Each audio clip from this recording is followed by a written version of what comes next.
atau keluarnya apa yang disebut PKP ini Bu? PKP Pada rakyat gitu. Ya, kami ingin menunjukkan, kami ingin mensosialisasikan dan mendorong, tentu lewat dorongan, bukan dorongan saja ya, mungkin lebih kuat dari itu, meyakinkan rakyat itu bahwa memberi semangat bahwa kita harus bersatu.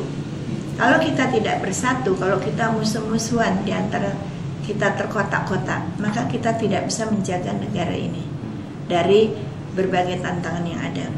Tantangan globalisasi itu bukan manusia atau satu bangsa, tapi ini suatu kekuatan yang besar yang melibatkan banyak negara. Ya. Jadi kalau kita dapat dampak baiknya, alhamdulillah. Tapi yang beredar dari globalisasi tidak hanya dampak baik, tapi yang membahayakan justru dampak buruk. Misalnya kemiskinan, kesenjangan yang makin tinggi antara negara kaya dan negara miskin, atau yang orang kaya dan orang miskin makin jauh. Artinya apa? Tidak ada persatuan. Maka partai ini kan keadilan dan persatuan. Ya, jadi kesenjangan itu tidak ada keadilan dan persatuan. Dan ini kami ingin supaya bangsa kita bangsa yang adil, saling kerjasama, dan agama mengajarkan kalau kita kita bukan orang baik kalau kita tidur dengan kenyang sementara tetangga kita kelaparan, nggak bisa tidur kelaparan.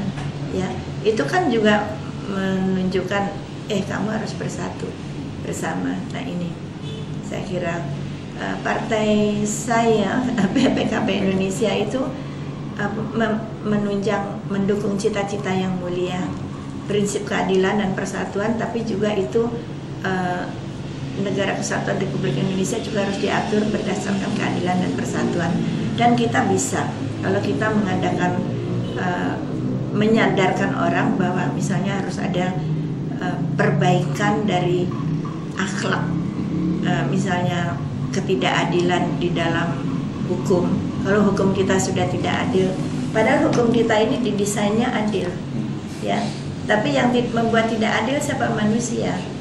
Jadi manusia itu harus kembali berpikir bahwa jabatan ini amanah Tuhan untuk membahagiakan manusia, bukan dirinya sendiri, ya, membahagiakan rakyat. Dan itu yang kami ingin, supaya orang kembali memperbaiki dirinya sendiri, akhlaknya, untuk bisa bersama-sama. Dan pembangunan tidak datang begitu saja, tidak diberi, tapi bekerja sama. Harus dari orang sendiri membangun, dan kiprah membangun inilah yang kami ingin sadarkan bangsa ini lewat PKP Indonesia, bahwa kita harus bekerja untuk bangsa kita, untuk tanah air kita, dan itu berarti kebersamaan harus dijaga, persatuan. Pemilu 2009 Bu, target perolehan suara Bu kalau Bu? 5 juta suara. 5 juta suara. Ya, untuk bisa lulus threshold. Oke. Ya. Oke Bu, terima kasih. Ya, sama-sama.